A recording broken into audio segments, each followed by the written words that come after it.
että tämmöistä kaikkea kivaa sitä kesämökeillä tapahtuu. Tämä näkymä tässä on äskeisen kesämökin naapurista. Tässä kesämökissä perheineen asuu Suomen armeijan upseeri.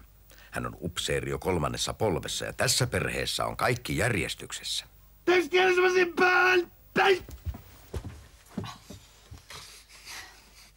Anteeksi vaan, että mä kysyn. Mutta miksi meidän pitää joka vartin päästä tehdä näitä erilaisia käännöksiä? Ohjeisen mukaan on nukkuessa asentoa vaihdettava vartin välein seuraavista syistä. A.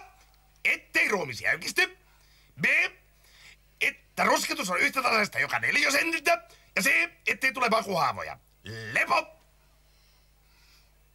Levossa makaaminen on hirveän rasittavaa. Ohjeisen mukaan lepääminen tapahtuu aina lepoasennossa. Jalkaa vaihda!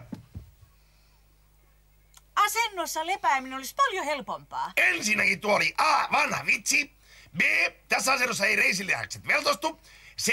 Jalan koholla pito estää suonenvetoilmiön esiintymisen. Ja D. Suonenvedolla ei tee armeijassa yhtään mitään, koska siitä ei kuitenkaan saa VUP:tä. Miksi meidän pitää koko ajan elää sen ohjesäännön mukaan? Hyvänen aika, koska ohjesäännössä on valmiiksi mietitty koko inhimillisen toiminnan kirjo. Kaikki muu on aivan turhaa. Kun noudattaa ohjesääntöä, ei tarvitse itse miettiä yhtään mitään. Asentoon! Istumaan! Nouse! Paita päälle! Pane!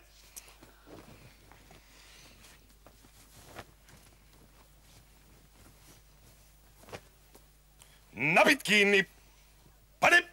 No kun näissä paidoissa ei sattumalta ole nappeja. Ohjesäännön mukaan paidossa on napit, ja sillä siisti. Huomiseksi hommelettiin napit. Ja mitä niillä napeilla pannaan kiinni? Napit!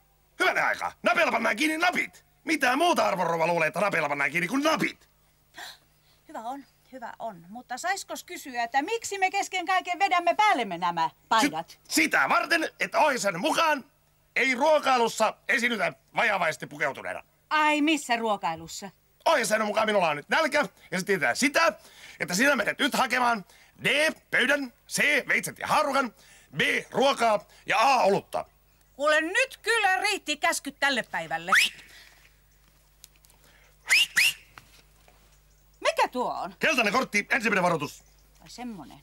Ja jos ei asiat ala sujumaan ohjesäännön mukaisesti, tulee toinen keltainen kortti ja toinen varoitus. Jaha, entäs sitten? Sitten tulee punainen kortti. No mitä se meinaa? Se meinaa sitä, että se on lähtö sitten. Ensimmäinen vaimoni muuten hommasi punaisen kortin alta 2 viikon, eikä häntä sen jälkeen ole näkynytkään.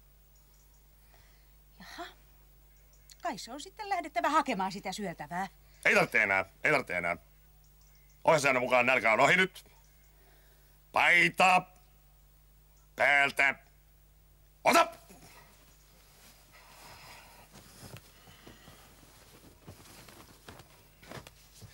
Makulle. Käy. Lepo. Astu. Keskennys vasempään. Päin. Auringosta. Nauti.